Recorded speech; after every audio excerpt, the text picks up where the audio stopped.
Hi friends, అందరూ ఎలా ఉన్నారు? ఈరోజు ఇడ్లీ పిండితో దోశ ఎలా ప్రిపేర్ చేసుకోవచ్చో చూసేద్దాము. ఇడ్లీ చేసుకోవడానికి 3 డేస్కి సరిపోయే ఇడ్లీ పిండి ప్రిపేర్ చేసుకున్నప్పుడు ఒక్కొక్కసారి 3 డేస్ కంటిన్యూస్గా ఇడ్లీ తినాలంటే బోర్ అనిపిస్తుంది. అలా బోర్ అనిపించినప్పుడు ఇలా ఇడ్లీ పిండితో దోశ వేసుకోవచ్చు. చాలా టేస్టీగా ఉంటుంది. ఇప్పుడు దీనిని ఎలా ప్రిపేర్ చేసుకోవచ్చో చూసేద్దాం. దీనికోసం 1 కప్పు ఇడ్లీ పిండి తీసుకోవాలి. ఈ ఇడ్లీ పిండిని ఇలా ఒక బౌల్లో వేసుకోవాలి.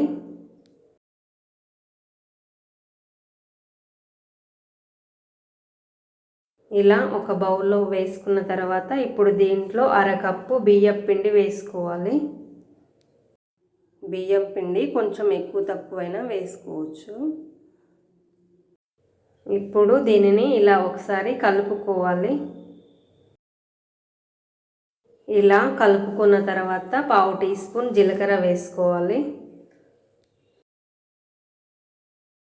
కొంచెం సాల్ట్ వేసుకోవాలి, సరిపోయేంత సాల్ట్ వేసుకోవాలి.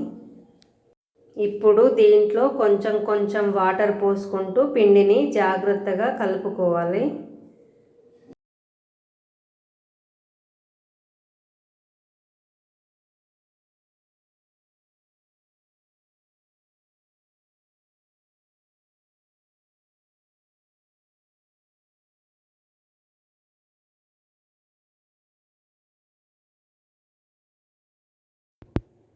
పిండి కన్సిస్టెన్సీ అనేది మరీ గట్టిగా కాకుండా మరీ పలచగా కాకుండా ఉండాలి. కన్సిస్టెన్సీ ఇలా ఉండేలాగా ఎంతైతే వాటర్ పడతాయో అంత వాటర్ని పోసుకుంటూ పిండిని జాగ్రత్తగా కలుపుకోవాలి. ఇలా పిండి కన్సిస్టెన్సీ అనేది ఇలా ఉండాలి. పిండిని ఇలా మంచిగా కలుపుకున్న తర్వాత స్టవ్ మీద దోశ పెనం పెట్టుకొని స్టవ్ ఆన్ చేసుకోవాలి. స్టవ్ ఆన్ చేసుకొని కొంచెం ఆయిల్ వేసుకోవాలి. ఆయిల్ వేసుకొని ఆయిల్ని ఇలా మొత్తం స్ప్రెడ్ చేసుకోవాలి. ఇప్పుడు మనం కలిపి పెట్టుకున్న పిండిని గరిటెతో తీసుకొని ఇలా దోశ వేసుకోవాలి.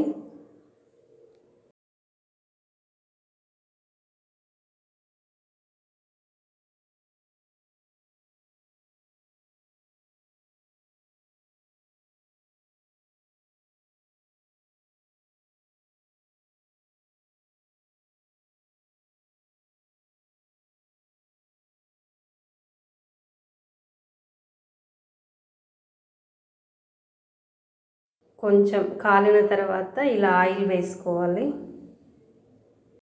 ఆయిల్ ఎక్కువ వేసుకొని చేసుకుంటే దోశ ఇంకా టేస్టీగా ఉంటుంది.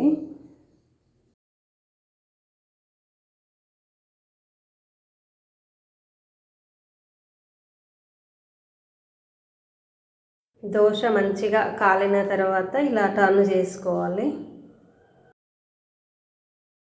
ఇలా టర్న్ చేసిన తర్వాత 1 నిమిషం అలా ఉంచేసి స్టవ్ ఆపేసి ఇలా ఒక ప్లేట్లోకి తీసుకోవాలి.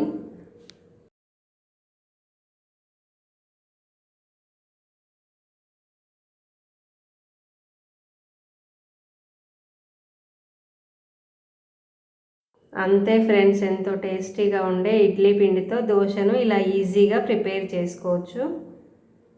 ఈ వీడియో మీకు మంచిగా అనిపిస్తే మీ ఫ్రెండ్స్కి షేర్ చేయండి, లైక్ చేయండి, సబ్స్క్రైబ్ చేసుకోండి. మంచి వీడియోతో మళ్ళీ కలుసుకుందాం.